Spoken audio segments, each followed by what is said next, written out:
Hi, and welcome to another episode of Hot Takes with me, the Silver Fox, and we got there. I said we'd do the hate crime bill story, and now we will. I've left it until a little bit later because I know more people watch in the afternoon, and I think it's a story that deserves a bigger audience. So we will take a look at it. It has come live today. We've already touched on it earlier. We'll be touching on it a lot, I think, over the next few days as some of the more...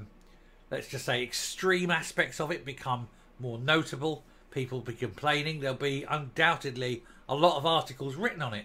And I will hope to speak to somebody with, come on and speak to me with it. But we'll deal with it as it comes. But for now, we'll just take a quick overview, see what's going on, and see how it's likely to affect a lot of people. Although, to be honest, there's so many ways out of it. There's so many ways in which it's such a badly designed bill. It may not be as bad as all it is pushed to be by Humza Yousaf. Of course, ostensibly, it's not really a hate crime bill, of course. It's a blasphemy bill for his gang. But we can destroy it and then see if he can try and bring in a blasphemy bill by the back door under what it actually is. A let's protect my lot bill. Here goes. So, Scotland's hate crime bill is now in force, despite concerns over police resources and free speech. Now, I've already touched on an earlier one about misgendering. That's now absolutely not a crime. You can do that legally. The 2010 Equality Act, it has been tried, albeit in an English court. However, the Act still applies and it does give you the protection under law of philosophical belief. So you can't actually misgender someone. That's not a hate. To complain about it actually could be because they're moaning about your philosophical belief. So let's turn that one back on them. And as for police resources, well, we've mentioned it before. There's only one way we can break this, and that is, I'm afraid, to overwhelm the police. So every time anyone says anything, report, report, report. Do it, do it, do it. And they will have to investigate and respond to you. So police chiefs have already spoken out against the bill as they worry people will use the powers incorrectly in a bid to silence rivals. No, that is the correct use of the bill. If you think that using this bill to silence people is incorrect, not at all. That's why Humza Yousaf brought it in. It's to silence people from criticising his gang. You must not criticise the Borg because eventually you will be assimilated. Resistance is futile. Do not stand up to them. The Scottish Government's controversial new hate crime law is in effect as of today. The Hate Crime and Public Order Scotland Act was passed by MSPs in 2021, consolidating existing hate crime legislation and creating a new offence of stirring up hatred. Nobody knows what hatred is. Against protected characteristics, although sex has been omitted in favour of a standalone bill designed to tackle misogyny. So they're not allowing you to protect sex, but they are going to bring a bill in that protects women. No bill for men. Mentioned it earlier. That seems a bit sexist. Therefore, I think that's a hate crime. That's attacking my gender. So let's make the hate crime bill illegal. Anyway, the legislation has raised concerns about potential chilling effect on free speech, and prominent critics include author J.K. Rowling, podcaster Joe Rogan, and Elon Musk, the owner of X. Now, I'm going to give you a heads up now. There's a story coming in a little while. I'm already planning that one up, and it is about J.K. Rowling. So do keep an eye out for that. You'll want to see it. Don't miss.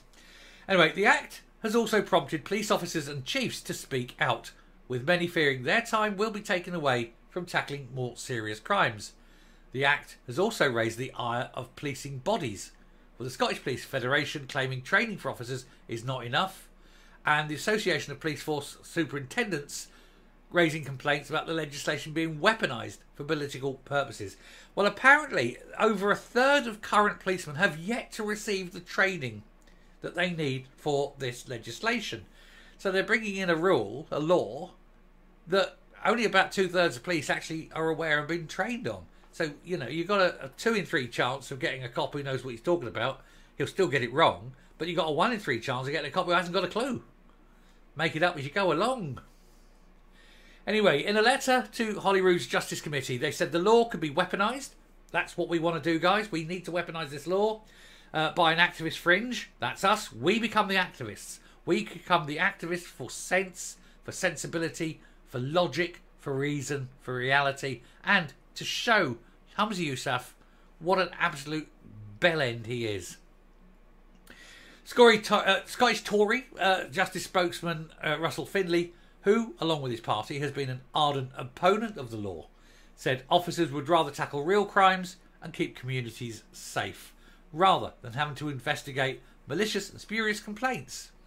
Humza Yousaf should bin his Hate Crime Act and instead divert resources towards frontline policing, which is at a breaking point. And this will, of course, break it, and that's what we must do. We must break the police in order for this law to be repealed, rescinded, and cast into the dustbin of history, and Humza Yousaf likewise. The law coming into force comes as Tory MSP Murdo Fraser revealed Police Scotland had recorded a non-crime hate incident in relation to a social media post he made. Yes, because how dare a Tory MSP make a complaint about the SNP government? The moment he did so, it was deemed to be a hate crime. Isn't that chilling? Isn't that insidious? You must not criticise the party. You must not criticise the leader. If you do, the Stasi will come and get you. The Gestapo are out in force. The brown shirts are monitoring everything you say and do. Because, hey, it's how they control people, isn't it? Anyway, he's writing to them. He's written to the police. He's trying to force them to delete the file, and if not, he is going to take legal action against them. Mr. Findlay described Mr. Fraser's case as sinister and unacceptable, raising concerns that innocent people will end up in secret police files. Yousaf also told journalists on Friday that the legislation would not go the way of other high-profile legislative U-turns under the SNP, such as the Named Person Scheme and the Offensive Behaviour at Football Act. Well, I've got news for you, Humza. Yes, it is. We are many, you are few, and people do not want this. They will not put up with it. They will not accept it. And they will do everything they can to break it. And there's only one way we break it, and that is we use it against politicians 2, 3, 4, 5 times a day, every day, until it is repealed. Make the police keep investigating the politicians. They'll hate that. Coming up. If we all stick together, if we report all the time, several times a day, politicians, continually, if we keep at it, if we're unrelenting in our pressure, we will win. There is no way they can withstand this. They will not be able to do it. And the police will go to them and the police will say to them, this law has to be repealed. It is unworkable. It is undoable.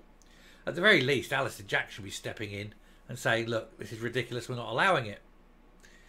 But of course he won't. He's already done it once. He might not have the balls to do it a second time. Who knows? Who knows? Anyway, we will win if we fight. Remember, we stand. Till next time, stay safe, stay well, and I will speak to you later. Bye.